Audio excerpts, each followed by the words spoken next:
मिझोर झोरले जतौ सिमिङे पाउ मगर जातिसँग सम्बन्धित सम्पूर्ण कुराहरूको सङ्ग्रह मगर म्युजियममा हार्दिक स्वागत छ। म श्याम राणा मगर। यस मगर म्युजियममा मगर जातिका विविध विषयहरूका बारेमा रहेका सामग्रीहरूलाई सङ्ग्रहित गरिन्छ, जुन मगर जातिको बारेमा खोज अध्ययन अनुसन्धान तथा मगर जातिका बारेमा जानकारी लिनका लागि उपयोगी सिद्ध होस्। साथै मगर जातिका भाषा, कला, साहित्य, संस्कृति, इतिहास तथा व्यक्तित्व तथा गतिविधिहरूको बारेमा पनि प्रचार प्रसारसँगै भावी पुस्ताका लागि समेत सुरक्षित र हस्तान्तरण होस् भन्ने विश्वास लिएका छौँ। आज सङ्ग्रहित गरिएको यो सामग्री पनि मगर जातिका लागि अति नै महत्त्वपूर्ण सामग्री रहेको छ। भर्खरै मात्र मगर जातिको महान चाड राष्ट्रिय पर्व माघे सङ्क्रान्तिलाई मनाएका छौँ त कतिपय ठाउँहरूमा अझै पनि मनाउँदैछौँ। यसको रौनक बाँकी नै छ। सर्वप्रथम त माघे सङ्क्रान्तिको अवसरमा सम्पूर्णमा हार्दिक शुभकामना व्यक्त गर्दछु। हामीले भव्य रूपमा मान्ने यही माघे सङ्क्रान्ति चाडको बारेमा विस्तृत जानकारी तपाईँ हामीलाई पनि नहुन सक्छ। त्यसैले यसको सामाजिक, सांस्कृतिक, प्राकृतिक, धार्मिक तथा ऐतिहासिक महत्त्व तथा विशेषता के छ त? यसबारेको विशेष अनुसन्धानात्मक सामग्री आज लिएर आएको छु। अवश्य पनि तपाईँ अनि भावी पुस्ता तथा माघे सङ्क्रान्तिका बारेमा जान्न चाहनेका लागि विशेष हुनेछ। त्योभन्दा अगाडि यदि तपाईँ यस मगर म्युजियममा नयाँ हुनुहुन्छ भने च्यानललाई सब्सक्राइब गरी सब्सक्राइब बटनसँगै रहेको बेल आइकनमा गई अलमा थिचिदिनुहोला, जसले तपाईँलाई नयाँ सामग्रीहरूका बारेमा जानकारी प्रदान गर्नेछ। साथै यस भिडियोमा लाइक गरी आफ्नो प्रतिक्रिया कमेन्ट बक्समा अवश्य लेखिदिनुहोला तथा सेयर समेत गरिदिनुहोला। सुरु गरौँ माघे सङ्क्रान्ति चाडका विषयमा विभिन्न खोज अध्ययन अनुसन्धान गरी नेपाली तथा मगर संस्कृतिका खोज अध्येता संस्कृतिविद डाक्टर मिनश्रीष मगरले तयार पार्नुभएको आजको विशेष सामग्रीलाई। माघे सङ्क्रान्ति, डाक्टर मिनश्रीष मगर। माघे सङ्क्रान्ति र साउने सङ्क्रान्ति खास गरी याम अर्थात् ऋतु परिवर्तनसँग सम्बन्धित चाड हो। उभौली गर्मी यामको प्रारम्भमा पहिलो चाडको रूपमा माघे सङ्क्रान्ति तथा उधौली जाडो यामको प्रारम्भमा पहिलो चाडको रूपमा साउने सङ्क्रान्ति मनाउने गरिन्छ। सौर्य तिथिका हिसाबले माघ महिनाको पहिलो दिन सूर्य मकर रेखामा प्रवेश गर्दछ।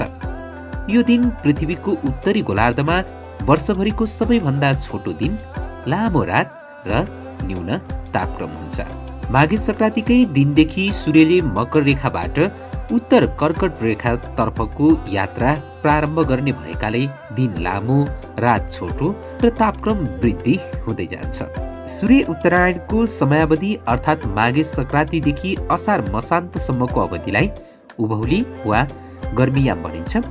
उभौलीको प्रारम्भमा प्राचीनकालदेखि नै मगराज सभ्यतामा माघे सङ्क्रान्ति मनाउने चलनको विकास भएको बुझिन्छ।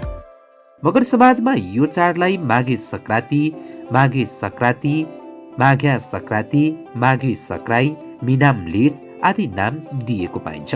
माघे सङ्क्रान्तिमा धनुबाण तथा शिकार खेल्ने, वनजङ्गलमा गएर तरुल, गिठा, भ्याकुर तथा कन्दमूल सङ्कलन गर्ने र सिस्नो खेल्ने परम्पराले सिकारी तथा फल कन्दमूल सङ्कलन युग हन्टिङ ग्यादरिङ एजको झल्को दिन्छ भने झोप्ल्यानी बारीमा उम्रेका जौका मुना उखलेर पितृलाई चढाउने तथा मानिसले सिउरिने र दही चामलको सेतो टिका लगाउने चलनले सिकारी युगबाट भर्खर पशुपालन र कृषि युगमा प्रवेश गरेको समयलाई प्रतिबिम्बित गर्दछ। सिकारी युगको अन्त्यतिर पशुपालन तथा कृषि कर्म गरेर स्थायी रूपमा बसोबासको जीवनशैली अपनाएपछि मगर जातिले माघे सङ्क्रान्ति चाड मनाउने चलनको थालनी गरेको बुझिन्छ।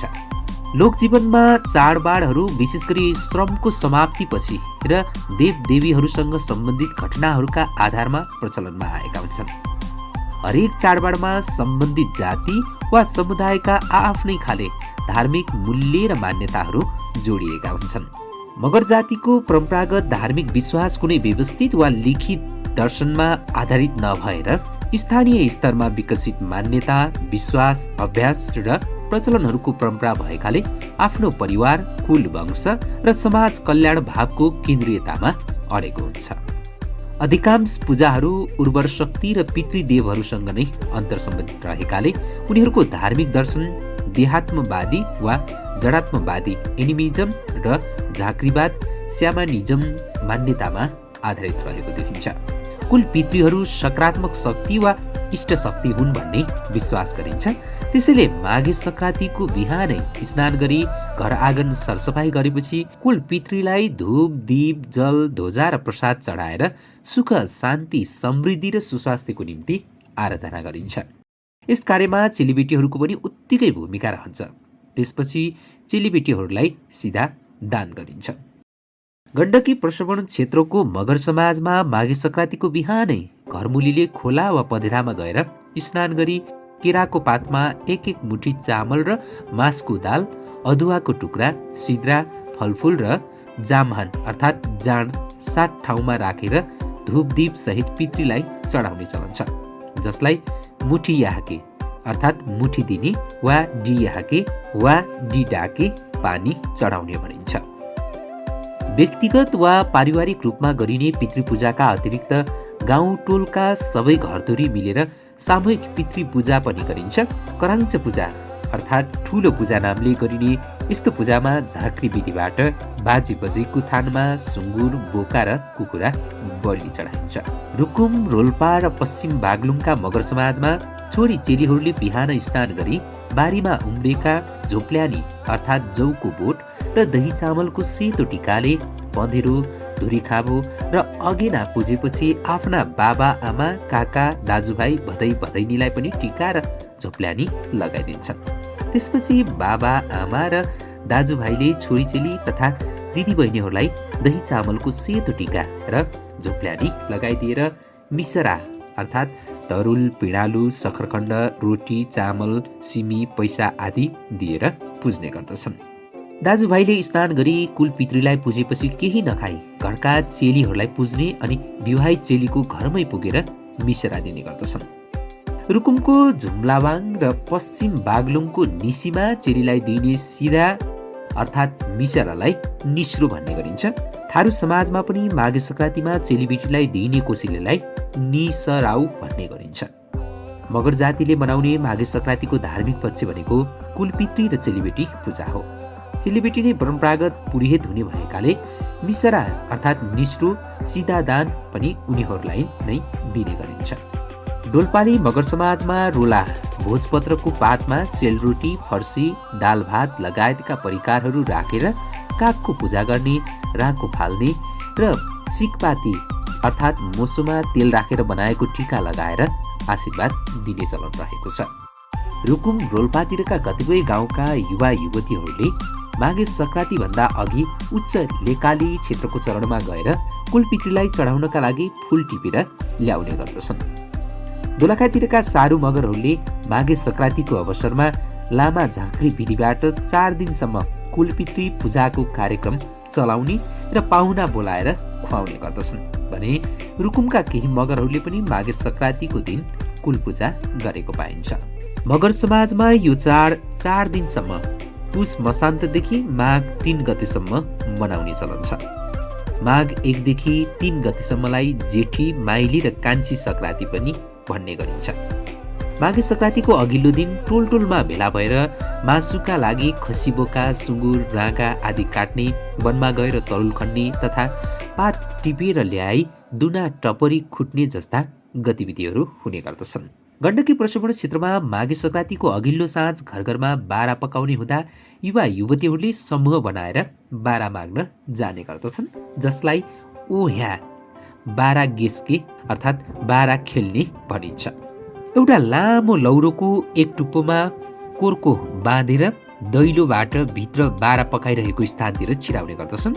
यस क्रममा एकजनाले बच्चा रोए झैँ ओह्या ओह्या आवाज निकाल्ने र अरूले फकाए झैँ नरो नानी भोकायो होला, घरधनीले बारा दिन्छन् भन्ने गर्दछन्। उक्त कोक्रोमा बारा, तरुल, सक्खरखण्ड, रक्सी, मासु आदि राखिदिन्छन्। कोक्रोको सामग्री कसैले नजिकोस् भनेर सिस्नेले छोपिएको हुन्छ। यसरी रातभरि घर घरमा डुलेर जम्मा गरिएको परिकारलाई कुनै एउटा घरमा बसेर खाने र नाचगान गरी रमाउने गर्दछन्। रुकुम, रोल्पातिर माघे संक्रान्तिको बिहान चेली पुज्ने विधि सकिएपछि कन्याहरू मस्यान्द्र खेल्न जाने गर्दछन्। कतिपय गाउँमा माइतीमा आएका चेलीहरू र गाउँका अन्य चेलीहरू एक ठाउँमा भेला भएर प्रत्येक घर घरमा गएर मस्यान्द्रा खेल्ने गर्दछन्। यस क्रममा उनीहरूले डोकामा गाईको गोबरले झोप्ल्यानी टाँसेपछि एकै स्वरमा मस्यान्द्रा पाई कि नपाई भन्दै भित्र पसेर घरका सदस्यहरूलाई टीका र झोप्ल्यानी लगाइदिन्छन्। तिनीहरूलाई टपरीमा चामल, फापर वा गहुँको पिठो, नुन, तेल, मासु आदि खानेकुरा र पैसा दान दिइन्छ। युवाहरू भिकुरा भन्ने चराको शिकार खेल्न वनतिर जाने गर्दछन्। मस्यान्द्रा खेल्ने र शिकार खेल्नेहरू साँझ पख पाएक पर्ने नदी किनारमा भेला भएर जम्मा गरिएको खानेकुरा पकाएर खाने र कपडाको पुतला बनाई जलाउने र रैया फोर्ने गर्दछन्, जसलाई स्थानीय मगर भाषामा पुतली हिन्पे भनिन्छ। पुतला जलाउने र रैया फोर्ने चलनले नारीको भेषमा पुरुष नाच्ने मारुनीको समापनलाई प्रतिबिम्बित गरेको हुन्छ। साउने संक्रान्तिमा मादल फुकाएर मारुनी नाच सुरु गरिन्छ भने माघे संक्रान्तिमा मारुनी समापन गरेर कौरा नृत्यको विधिवत थालनी गरिन्छ। त्यसैले उभ्यौलीका नृत्य, गीत, कौरा र घाँटुमा मादल बजाइदिन। पूर्वी पाल्पा, तनहुँ लगायतका मगर बस्तीहरूमा माघे संक्रान्तिकै दिन कौरा नाचको विधिवत थालनी गरिन्छ।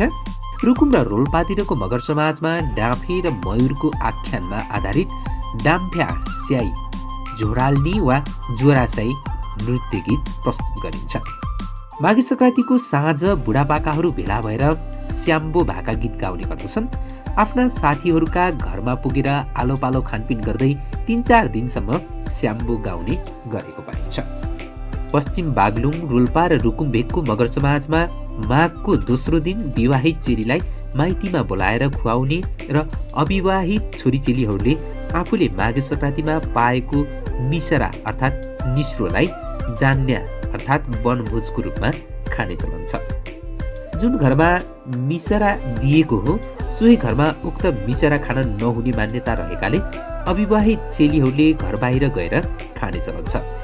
बागलुङको निसीमा अविवाहित छोरीचेलीहरूले प्राप्त गरेको निस्रो, जसभित्र 1 माना चामल, तरुल, नुन, खुर्सानी, दक्षिणा आदि खानका लागि घरदेखि केही परको वर्षे गोठमा सालीबेना, मामाचेली, फुपूचेलाहरूको समूह बनाएर जाने चलन छ। वनभोजको रूपमा निस्रो खान जाने कार्यलाई माघ खान जाने पनि भनिन्छ। कुनै गाउँमा केटीहरू मात्र जान्या वनभोजमा जाने गरे पनि केटाहरू धनुषबाण खेल्न जाने क्रममा केटीहरूले पकाएको खाना जिस्किएर खाइदिने र रमाइलो गर्ने चलन पाइन्छ। रुकुमको झुम्लाबाङमा माघको दोस्रो दिन कन्याहरूले जान्या अर्थात् वनभोज खाएपछि साँझ गाउँको चौपारीमा भेला भएर होम्पै नाच्ने गर्दछन्।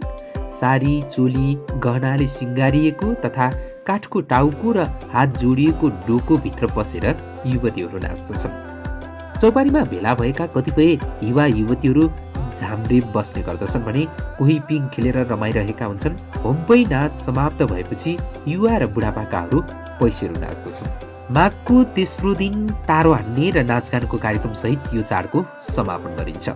स्थानीय मगर भाषामा लामुई र कोथले भन्ने धनुषबाणले काठको फ्ल्यागमा बनाइएको गोलो चिन्हमा तीर हान्ने गरिन्छ। तारो हान्दा निशाना ढाल्ने व्यक्तिलाई फुलपाती लगाइदिएर बाजा बजाउँदै स्याम्बो स्याम्बो राजा, स्याम्बो स्याम्बो रानी भन्ने गीत गाउँदै गाउँ डुलाएर सम्मान गरिन्छ। पुरानो परम्परा अनुसार यो खेलमा तारो हान्ने युवककी साली वा अन्य युवतीले रुमाल, पछ्यौरी, पोते जस्ता सामान बाजी थाप्ने गर्दछन्। जित्नेले सामान लैजाने, तर पछि सो सामानमा खानेकुरा, पैसा र अन्य सामग्री थपेर कोसेली स्वरूप फिर्ता दिने चलन छ। तारो हान्ने खेलको क्रममा कतिपय युवा युवतीहरूले गाउने र नाच्ने पनि गर्दछन्। पहिला पहिला तारो हानेर जित्ने भेनाले सालीलाई विवाह समेत गर्ने चलन थियो। तारो हान्ने खेलको क्रममा कतिपय युवा युवतीहरूले गाउने र नाच्ने पनि गर्दछन्। पहिला पहिला तारो हानेर जित्ने भेनाले सालीलाई विवाह समेत गर्ने चलन थियो। पश्चिम बागलुङ निसी भेगमा माघको तेस्रो दिन पुरुषहरू विशेष खालको पोसाकमा सजिएर पञ्चे बाजाको तालमा पुतली नाच, तरबार नाच नाच्ने तथा मुकुण्डो लगाएर डम्फु र मादलको तालमा काइपा नाच नाच्दै घर घरमा भुसा अर्थात् सुर्ती माग्न जाने चलन छ। भैलो र मारुनीमा झैँ एकजनाले गाउने र अरूले छोप्ने गरिन्छ। रुकुमको कुनै भेग तथा जाजरकोटको नलगाड, भेरी, बोरकोट आदि गाउँ नगरपालिका क्षेत्रमा सालीबेना अर्थात् मामाचेली फुपूचेला बीच सिस्नु हानाहान गरेर रमाउने चलन छ। डोल्पाली मगरहरूले माघे सङ्क्रान्तिको अवसरमा तारो हान्ने, घोडा दौडाउने र पुतली नचाउने गर्दछन्। स्थानीय डोल्पाली मगर भाषामा तीर हान्ने परम्परालाई खौमिली भनिन्छ। प्राचीन मगराज सभ्यतामा विकास भएको उभौली यामको पहिलो चाड माघे सङ्क्रान्तिलाई विशेष महत्त्वका साथ 4 दिनसम्म मनाउने परम्परा अहिले आएर हराउँदै गइरहेको देखिन्छ। पहाडबाट तराई तथा सहर केन्द्रित बसाइसराई, परम्परागत पेसा, कृषि र पशुपालनमा आएको ह्रासका साथै आधुनिक प्रविधि, यातायात र सञ्चार माध्यमको विकासले गर्दा माघे सङ्क्रान्तिको महत्त्व कमजोर हुँदै गएको छ। पशुपालन र खेती किसानी गर्दा वनजङ्गलमा पाइने तरुल तथा खेतबारीको पिँडालु, सखरखण्ड, मास, सिल्टुङ, अदुवा आदि नयाँ कन्दमूल र अन्नहरूको परिकार बनाएर पितृलाई चढाएर खाने, चेली खुवाउने र नाचगान रमाइलो गर्ने परम्परा जीवनशैली बनेको हुन्छ। तर बसाइसराई र पेसामा आउने परिवर्तनले परम्परालाई कायम राख्ने वातावरण निर्माण गर्न सक्दैन। त्यसकारण स्वाभाविक रूपमा मौलिक चाडबाडहरू विस्थापित र लोपोन्मुख हुँदै जान्छन्। भिन्न परिवेश र परिस्थितिमा परम्परागत चाडबाडहरूको स्वरूप तथा शैलीमा पनि रूपान्तरित हुँदै जान्छ। वर्तमानमा माघे सङ्क्रान्तिले पनि नयाँ पुस्ताको माझमा आफूलाई परिवर्तन गरिरहेको देखिन्छ। डाक्टर मिन्सरिस मगरले तयार पार्नुभएको माघे सङ्क्रान्तिको महत्त्व तथा विशेषता बारेको आजको सामग्री यहाँलाई कस्तो लाग्यो? अवश्य पनि रचनात्मक प्रतिक्रिया दिनुहोला। साथै माघे सङ्क्रान्तिका बारेमा तपाईँले जाने, देखेका तथा खोज अध्ययन अनुसन्धान गरेका कुराहरू पनि छन् भने लेखिदिनुहोला, जसले यस माघे सङ्क्रान्तिको बारेमा थप महत्त्व राख्ने रहेछ। साथै यस सामग्रीलाई लाइक गरी सबै समक्ष पुर्याउन सेयर समेत गरिदिनुहोला। डाक्टर मिन्सरिस मगरलाई विशेष धन्यवाद। अझ धेरै धन्यवाद तपाईँलाई, जसले मगर संस्कृतिको बारेमा जान्न उत्सुकताका साथ सुनिदिनु भयो अनि अरू समक्ष पुर्याउन सेयर समेत गरिदिनु भयो। आजको सामग्रीबाट म श्याम राणा मगर अर्को विशेष सामग्रीलाई सङ्ग्रहित गर्न आउने नै छु भन्दै छुट्टिन्छु। लाहोडुट रोज रिभर्स हटिच इन्डिया कोनाङ रोह जाटिङ जिलो।